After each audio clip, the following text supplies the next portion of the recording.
How's everyone doing? Thanks for joining me on my small engine repair channel. Today's project is this Yardworks self-propelled mower. Looks like it's got a 173cc power mower engine, and the customer says that it won't start after using it a couple times this year already. So we're going to dive into this one and see if we can't fix it up for her.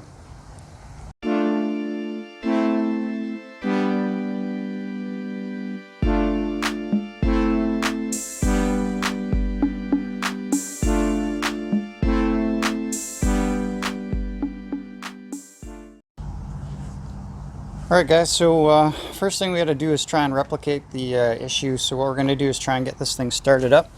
So first thing I'll do is check, see if it has any fuel. It looks pretty much full. Smells pretty fresh. Alright, check the oil level. And it looks pretty much perfect. Alright, come over here and see what we got behind door number 1. I guess this is door number 3 now. Air filter looks like it's in decent shape.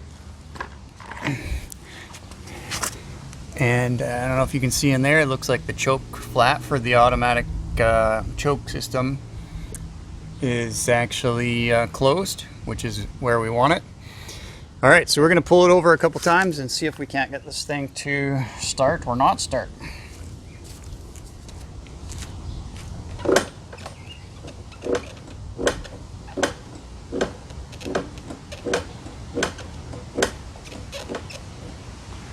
Alright guys, so I think I might have figured out our problem already. Okay, so I went to pull the handle down here up top, and this cable goes down and disengages a brake right at the other end right here.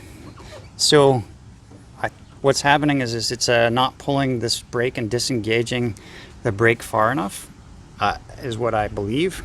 So we're gonna try it anyways and see what goes on. And what I want you to do is kind of focus right here. You'll see this is supposed to pull back quite a ways, but when I pull the handle, you'll see it doesn't come back very far.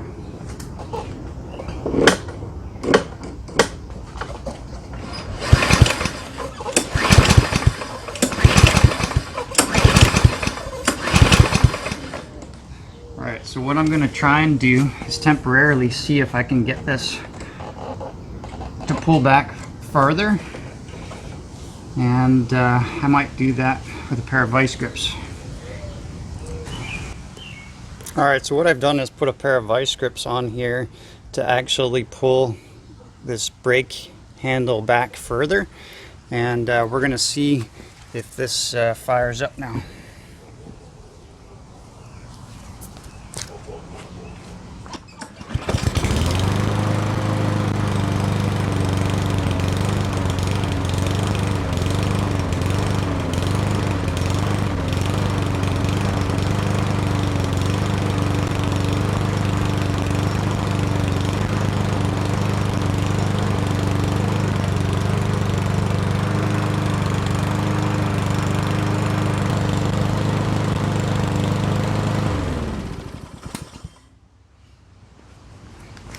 So there you have it. It wasn't getting spark because this handle wasn't getting pulled back far enough, and it disengages.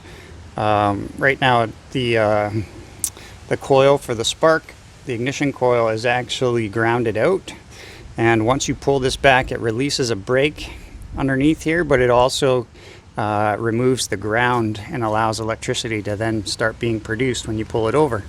So a couple things I could probably do. One thing I noticed here is, take a look at the handle here.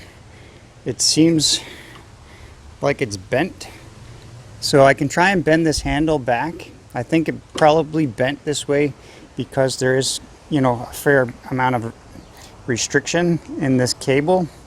So what I'm going to do is actually lubricate this cable both on this end, and I'll spray some lubricant on this end as well. And then the other thing I can try and do is I can make this cable a little bit longer, and I'll show you how to do that. And then the third thing I can do is I can maybe bend this bracket as well, move it this way so it will actually apply more pressure when I pull the handle. Alright guys, so here's a quick update on what I found out and what I did to try and get this mower back in service. So the main problem is this cable here that runs up to the handle. This cable, these cables are quite a problem. What happens is moisture builds up inside the sheathing here, and then you get rust build up in there as well because there's metal inside, and then the cable doesn't go through the sheathing as smooth as it should, and it starts to bind up.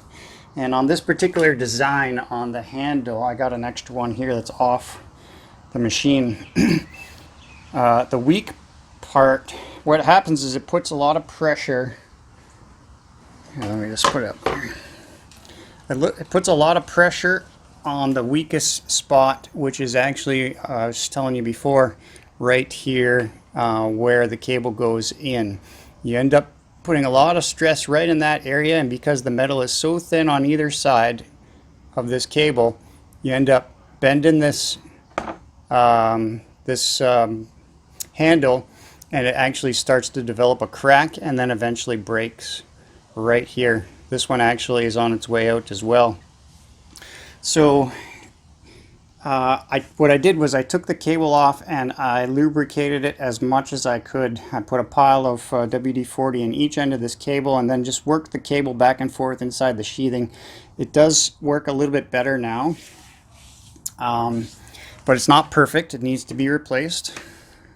And up top, because it was putting undue stress, and you can see it's still bent, is what I've done here is I put a hose clamp on either side of the stressed point, or the weak point, which was, as I was saying before, right in this area.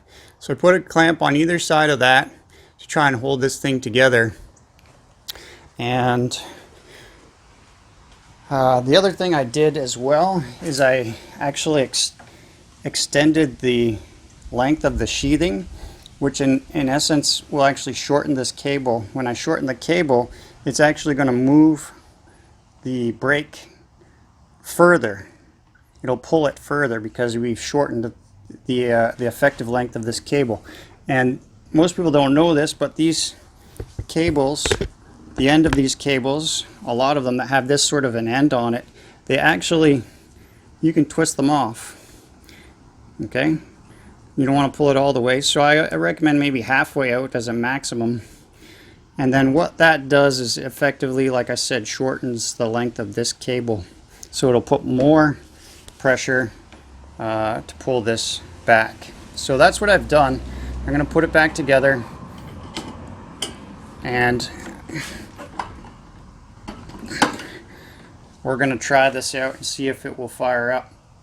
Now, obviously, this customer is going to need a new cable and a new handle. So, but while I order those and they come in, I've rigged this up just to try and get them using this lawnmower before the cable and handle comes in. So let's see if this thing will fire up.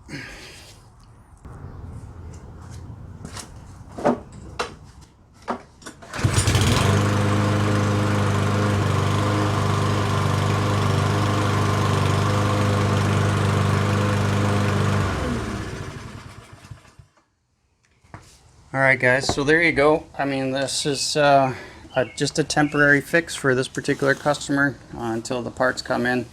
But hopefully maybe you learned a little bit. It's not, initially I thought, okay, maybe it's a carburetor, but as soon as I pulled on that this brake handle, I could tell that there was not enough pull to actually move this brake away and remove the ground from the ignition. So It's not always the fuel system, but in this particular case, we sorted it out for this customer. So again, guys, hopefully this was informative. If you like the content, please smash the like button. And if you're not already a subscriber, please consider doing so if you like small engine repair. I post one or a couple videos usually a week, and you can hit the notification bell, and that way you'll be notified each and every time I post a new video. So thanks again for watching, guys. Until the next project, take care.